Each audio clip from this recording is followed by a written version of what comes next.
and perhaps Ms. Annapurna Devi would have also touched upon it. We had an allocation of over 3 lakh crore for women schemes to promote the health, welfare, and job opportunities for women in the country.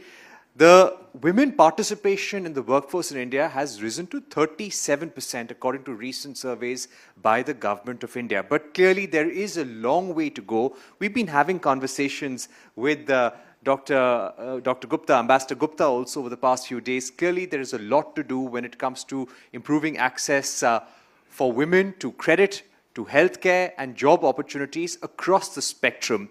Let me really kick this off by talking to Ambassador Gupta. Ambassador Gupta, you've come a long way, starting off your career as an educationist, a lecturer in Bengaluru, and now leading the Women Alliance and all the work that the Biden administration is doing on women empowerment, not just with US and India, but across the world. Give us a sense of what the US-India Alliance for Women is really doing in terms of its larger mission. What has been the private sector response to this over the last 5 to 6 years, and how more members, people who are sitting from India Inc. in the audience, how can they participate in your journey? Thank you so much. Is this working? Yeah, thank you so much for that question. Before I answer and provide details about the alliance, I want to just underscore the point that was made by the minister a minute ago. It's not possible, it is not possible, we've seen it country by country, to get the kind of acceleration of economic development as we're all long for without women's full participation in the economy, without their safety, and without their health being guaranteed. So just to underscore that point, and we often see investments in women as an expenditure. It's not an expenditure, it's an investment because it gets you a very high return.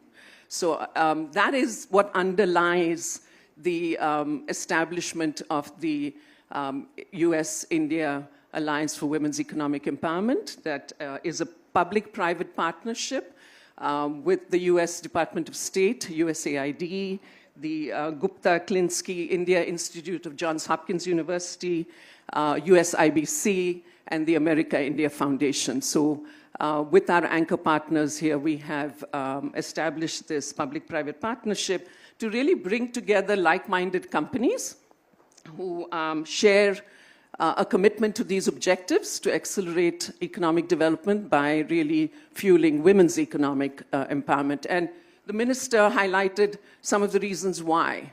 There's a McKinsey report that said very clearly that India stands to benefit more than any other nation in the world by really investing in women's economic empowerment. We know that India's GDP can rise by almost 18% by investing in women's economic empowerment. So that's essentially what underlies the motivation for establishing the alliance. There are 3 goals that I wanted to emphasize. One is advancing women's participation in the corporate workforce, advancing women in STEM jobs as well as in education, and women's entrepreneurship. Those are the 3 that we are sort of trying to emphasize. And the way that it works is that we match make companies with each other, so that together, through innovative programs and interventions and investments, they can do more than any one company can do alone in order to sort of advance and accelerate women's economic development. And I give you a few examples. We have the Mahindra company that has invested in establishing a portal that matches women who are available for jobs with companies who are looking for women in sort of a very hyper-localized way, and also helping women develop the skills that are needed to fill the jobs that are available through companies. So that's just one example. We are doing much of this work grounded in evidence, and LinkedIn, through its platform, I'm sure all of you are on LinkedIn, provides real-time data of women's participation in the labor force. And so we're using that, we're leveraging that platform to sort of advance the efforts of this alliance. anybody can join. To answer your question of whether there's a criteria, any company that is willing to commit to those goals can participate in this. You can sort of engage in activities that are aligned to these commitments, or you can actually join the alliance and partner with other companies to advance these goals. So if you're interested, please contact, I don't know if Olivia's in the room. Olivia, are you here? I can't see you from here, the light's on my face, but I can see her back there, I think. She's the executive director of the alliance. That's Olivia Holt-Avery. Or anybody in USIBC or any of our anchor partners to learn more about the alliance. But I really hope you'll all join, because it will definitely improve your bottom line. Definitely. And Dr. Yashvant, if I were to get you in, especially for a perspective of the Indian government and where we stand in our journey, women-led development, this is something that the Prime Minister has been focusing in almost every speech of his to policymakers, to the industry since 2014. Most of the direct benefit transfer schemes of the government also go directly to the account of the woman member of the family, because the government believes, and there is a larger belief, that it is a woman who will take forward the best interests of the family and what they need for their savings as well. Could you give us a sense of the next set of steps that the government is looking to take or working on with the engagement of the private sector for women empowerment in the country and to invest in a future which gives equal opportunities to women? Thank you, Parikshit. And it's a pleasure to be here. Thank you all for having me. I would try to answer your questions by giving a sense of at what stage the country is, especially in the leadership of Prime Minister Modi in the last decade. I would begin by just indicating that, partnerships, especially with the United States or with all our global partners, has gone to a very different level. When I speak of the United States, we have in cutting-edge technology, we're talking about partnerships in mineral security partnerships, or in quantum cooperation, or in the space. And then after the successful initiative of the productivity-linked incentives program, now there's a push for a design-linked incentive program too. And if we all just followed the news in the most recent days, couple of days, we are having at least 4 or 5 companies rolling out their semiconductor production units in India. I just want to give a particular example about a recent report which was there in the recently released Economic Survey of India, to give a sense to all our friends here. It spoke about a particular district, a small district in Tamil Nadu, a state in the south of India, a district called Krishnagiri. In a decade's time, it was a box story. In the last decade, purely because of investment in several setups there which were related to mobile phones, or to electronics, or to other manufacturing units, the labor force participation, not by design, not by any push, by naturally, turned out to be a highest level of women labor force participation in that district in a decade. And we have a situation in which companies were vying with one another to actually recruit the women in the area of the district. And what is the result? We saw a credible, measurable drop in 3 or 4 important social indicators. A drop in violence against women, a drop in domestic violence, an increase in enrollment of women in vocational courses, and a further integration of women in the banking sector, in the financialization and the formalization of their lives. So personally, I would add one thing, that if a man were to get an education or a job, I think he's okay, he's fine. And not necessarily so sometimes. But if a woman gets the same opportunity, the entire family is secure for life. This is without question. In this background, if you take further examples of the recent, one example, for example, if the entire establishment of the Apple Apple phone production units in Hosur, in the borders of Karnataka and Tamil Nadu. We were told, I was fortunate to have a meeting with the managing director a couple of days ago. He says, when the shift changes there, the 8-hour shift, it's almost like a cricket stadium emptying out, you know. You have 40, 50,000 women coming out. So why am I saying that here is that the best thing happening for women could be that a formalization and financialization in this and securing their position in the workplace. They are ready to grab it. And in a minute, I'll tell you why. So you have 40, 50, they have buses, 150 buses plying them from their homes. And then based on the demand, the largest ever hostel facilities are being created there. Full safety security, providing for recreation, because they want to keep them. There is a competition between recruiting women. So why am I saying all this is that here is a win-win situation. This is not being directed by government. Government is not asking the company, please build these hostels, or please supply these buses, please give them recreation, make them secure and safe. They are doing it because they don't want to lose this woman power. See, as a habit, you begin to say manpower, you see. So the woman power, and what have they found out? They said they are more dexterous in the way they work, they are committed, they're more well behaved, and then they are, you know, there is no delinquency, there is no absenteeism, and they want to make it big. Multitasking. Multitasking. Now, I would like to close with another minute or so. Now, what is the background? Why are we at the cusp? For that, you see, in the last decade or so, there is a background requirement which had to be met, that women in this country, and when I say women, I mean, we are not talking only about the 5% who are perhaps fortunate and who are well placed to get their college degrees and the technical education, and they have, you know, secure lifestyles because the parents could afford it for them. But we are talking about a large millions and millions of women, and the numbers are here to tell you. I mean, the female labor force participation, as you just mentioned some time back, has risen to 37%. Yes, much of it is in the rural areas, no doubt.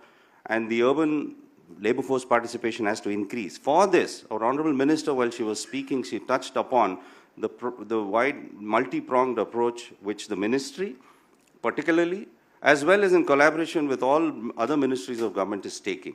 Whether it is in the area of providing childcare services free of cost for the bottom quintile who can't afford it otherwise, and they're stuck with the drudgery of unpaid care work and unable to realize their dreams.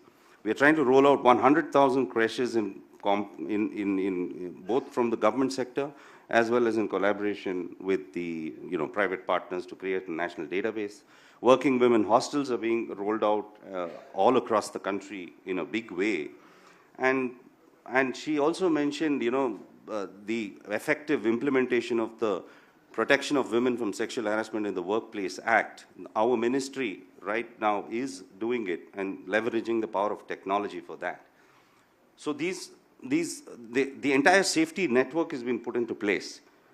And a staggering $1 billion worth of investment has been done only in the last decade for a complete web of safety security systems, whether it is emergency response systems like the 911 you have in the US, or the one-stop crisis centers to attend to women in times of crisis who are victims of domestic violence, whether it's protection homes for those who are lured into or pushed into trafficking to rehabilitate them, get back in the mainstream, or it is giving information to women at the grassroots levels about empowerment opportunities which are all around.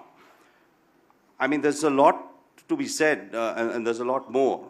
I close by giving one number. There are 100 million women in this country in women collectives under the Ministry of Rural Development who are actually engaging in economic activity, getting the idea of what it is to stand on your own feet. And the most celebrated trinity, the JAM trinity, which our Honorable Minister for Information Technology would have mentioned or will if he is to be part of these discussions. the Jan Dhan account, which is basically a financialization. A woman has a bank account, a formal bank account. The Aadhaar, that is the unique identity, and the mobile phone. So they are all financialized. They are realizing what it is to stand on their own feet. They have source to credit by various schemes like the Mudra, the stand-up, and so on. So I'll close here by just all that I said to our august audience here is a message that women are at the cusp of getting out and realizing their dreams. All they need is a nudge. And the public-private partnership, I mean, it's a win-win situation. There is the companies who invest in India with an aim to recruit the millions and millions of women who are ready to come out and work. They're going to win, and there's going to be a tremendous transformation for these millions of women in their lives. And together, I think that is the way that India is going to move ahead and achieve the growth rate which we're looking at. Thank you. Dr. Yashvant, you really summed up India's vision for women's empowerment very well. But let me also get in Sahra English at this point. Sahra, when we were reading about Citibank, Citibank, of course, was the first bank on Wall Street to appoint a women CEO. But if I were to ask you from your own experience, we always talk about women breaking the glass ceiling. What do you think in your own personal opinion or through your own personal journey, you feel that something worked for you in terms of breaking the glass ceiling or making it to the top? So what really helps women, and what's needed the most? So thank you for inviting me on this panel. It's a great question. You know, I've been in financial services now for most of my career. And I've seen the progression not only in the United States, but in India. And I think it's through mentorship, it's through access to capital, and it's through having mentors that you can see yourself in that vein. And you mentioned Jane Fraser, our CEO. You know, we're a very old institution. We're over 200 years old. Citi has been operating in over 100 countries, been in India for 120. We might be old, but we do look toward the future, and we are a leader in this industry, and that starts at the top, of course. And we have, you know, many programs that address women's economic empowerment. You know, we were the first company in 2019 to publish the gender pay gap data, which is quite historic. And I'm happy to say we've closed that gap. We're also, you know, looking at our empowerment of women within our own workforce. And here we have, by the end of 2025, we're aiming to have over 40% of our mid to senior level positions across Citi be filled by women. And Citi also champions female entrepreneurs, and this is an area near and dear to my heart. Before Citi, I was at MasterCard, and I worked on many entrepreneurship programs, whether that was mentoring women, startups, or helping them get access to capital. Because as this joint secretary said, there's, especially in India, there are so many startups, so many small micro entrepreneurs that are looking for that access to capital. And so I'll talk a little bit globally first and then go down to India. And so through Citi's entrepreneurship program and looking at supply chains, we are making sure our own supply chain is advancing minority and women-owned businesses. Through our global wealth investment, so Citi has many different businesses, but we are making sure our clients are contributing and making sure their portfolios are gender equal.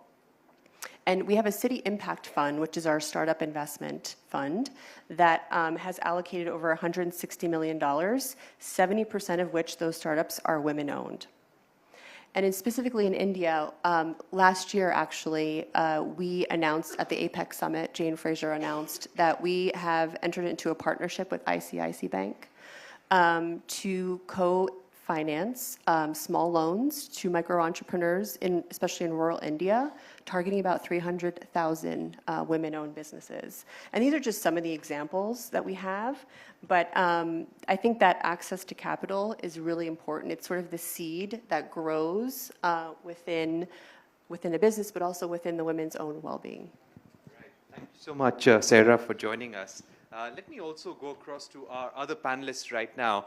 Sanjay, if I were to ask you, give us a sense of how technology can be an enabler. We heard Dr. Yashvant speaking about the JAM Trinity, Jan Dhan, Aadhaar, mobile, and they're now linking the ULI or the lending interface to it. But how can artificial intelligence be an enabler in bridging those gender gaps and breaking barriers for women? Thank you for having me. It's a real pleasure to being here. So let me just tell you a little bit about Kalido and who we are and what Sahra is. So Kalido is a platform that was designed to really democratize opportunity. In my experience, and I've got quite a bit of gray hair, I sort of realized that the whole recruiting industry is quite broken. It was good for maybe 15, 20 years ago, but if you ask the average person out there and how to find a job and how to find the right job, it's a very, very tough journey. There's no feedback loop. So what we've built is a platform that really uses AI to enable everybody to come on the platform, add the profile, and match to jobs. And not only that, get a feedback loop and saying, listen, this is what skills you're missing, and this is what you need to actually learn to improve your opportunity. In building that platform, the goal is to create 1 billion smiles. We came to India and we met a lot of companies here in technology and banking, and every one of those companies, literally every one, said to us, we love your technology, but we're having a tough time finding women in technology, which was shocking, right? So we spoke to probably 60, 70 companies, large companies. It was harder for medium-sized companies. Then we went to universities and asked them the same question, and they had the same challenges. So listen, women coming back to us, asking us, how can we be placed for a job? So peeling the onion, realize that the challenge in India is massive. And there's no platform today, no platform that really focuses on ensuring that women get the best jobs in India, none. So because of the way Kalido is designed, we decided to create a community called SAWT, the South Asian Women in Technology. And the goal was, how do we really bring in 10 million women at least to find the best jobs, no matter where they are, no matter what school they come from, no matter what city they're in, right? So they should have a GPS of opportunity. Our first initiative in SAWT is to upskill. Given the size of the problem is so massive, we decided to go out and really upskill 10 million women in Gen AI. Gen AI is a technology that's here. It's a third wave. And the view is, if you don't understand it, if you don't embrace it, you're in trouble. There are 200 million women in India with smartphones. And in our point of view, every woman should really understand Gen AI and use it to their advantage. We're a small company.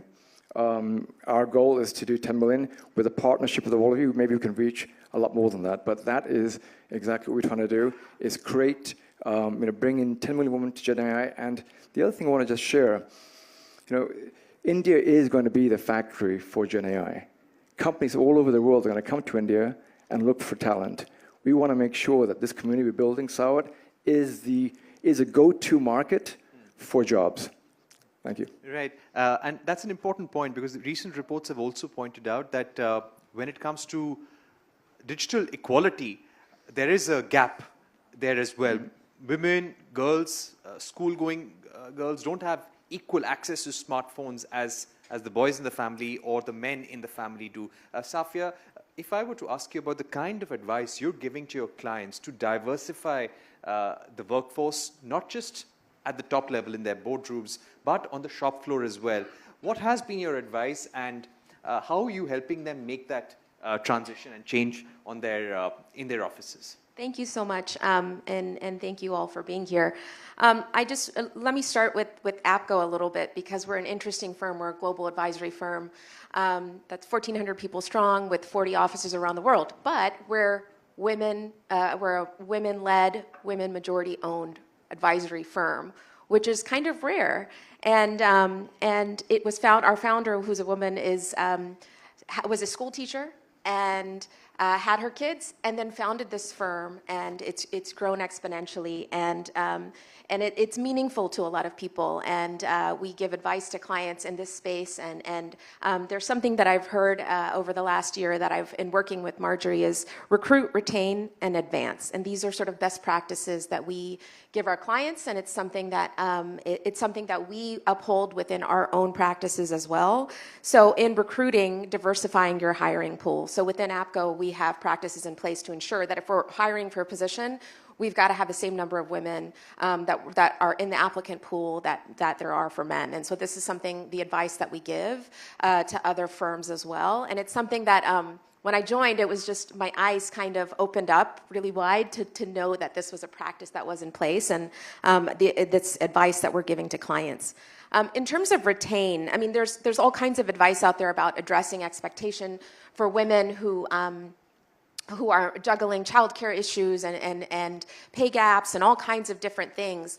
But there's something that is really amazing that I've seen in several of our clients, but also within our own firm, is allowing women who have had kids to sort of come back into the workforce and giving them the same pay rather than penalizing them for losing 5 years or X number of years and not being in the workforce, but to give them the pay as if they had worked for those 5 years, and to give them a commensurate experience for those 5 or 10 years that they've been out of the workforce. And we've found that those women are the best project managers and can juggle those expectations for clients in less amount of times, the amount of time than others. And so those moms are hustling in the workplace. And so we do a lot of retention and sort of addressing those expectations. There's something on pay transparency, though, that's happening in the market that we've seen companies like mine, like APCO, but Google and IBM, which are requiring equal pay for equal work. And that's really powerful to join a company, and we're seeing women demand it, and we're seeing women ask for it and join firms because there's transparency there.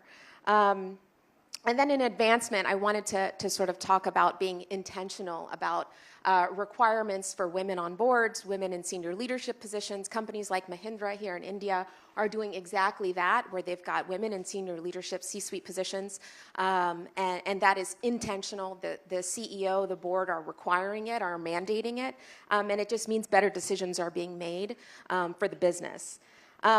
So I do want to sort of talk about those are 3 big trends that we're seeing, but one other thing that I wanted to talk about as an Indian but also an American is sort of this issue of safety, and it's come up a lot for companies on both sides in the U.S. and in India, and it's conversations that we're having, and I think there's a perception that that needs to be addressed, because we see Indian companies who ask us about the safety of women in America, and we have the same issues of American companies who ask the same about safety in India, and as someone who straddles both identities, I think it's important that that perception does impact business, it does impact investments, it does impact growth, and the prosperity of women in these markets. And so I do want to give a shout out to USIBC, because they always ensure that there's a woman on the panel, there's always a female voice, and that's really important for those of us who are trying to express our ideas. And so I just want to thank Atul and the USIBC team. All right. We have just about time. I think we have 1 minute left, but we have to take closing remarks from all our panelists. So let me begin from Dr. Yashvant. If you could give us your thoughts about what more can the private sector do, because the government can make interventions and policies to a certain extent. Somewhere the private sector in India also has to rise to the occasion. They are doing that, but what more probably reciprocity do you need from the private sector? Well, I can only underline what our co-panelists have just said, especially Sahra just said. There has to be a culture, a recognition. And I think what Sahra and Safiya said, we should just pick on that.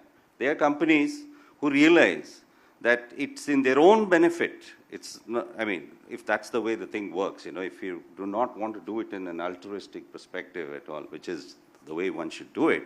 But otherwise, in your own benefit, if the Maternity Benefit Act basic provisions which exist in this country, if they are made of foot, and if you put your foot down and say, no way, this has to be done. We are going to give these benefits. We are going to give the creche facilities. We are going to respect women for their specific needs so that they give back to the company. And as just Sahra underlined it, they come back and give you double of what you expect. So you respect women for all the qualities that they have, and companies are only going to benefit out of it. This is inside the company, part one. And the other one is what I already said, so I don't have to repeat. Invest, set up shop, and look for women in the vicinity. They're ready to come and work for you. And they win, you win. That's my closing remarks. All It's right. as easy as that. That's All the right. silver bullet, actually. All right. Ambassador Gupta? I just want to say that, think of all the barriers that women face in entry, in retention, and in promotion, in advancement.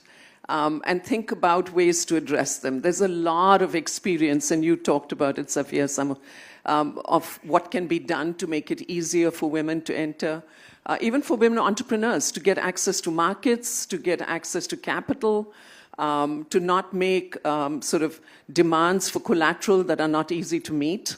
So to recognize that women face certain barriers, and safety, not just in the workplace, but safety in transportation to get to the workplace, in public spaces overall, are incredibly important issues that I think if you want to employ women and benefit from their expertise and their commitment, these are the kinds of issues that private companies should be thinking about on how to address and learn from each other. There's a lot to learn. Right. Sahra, any kind of final comments that you'd like to leave us with?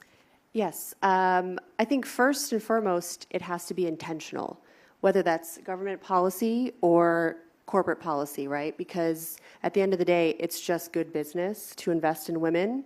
And I gave you plenty of examples of why that is, but it has to be intentional.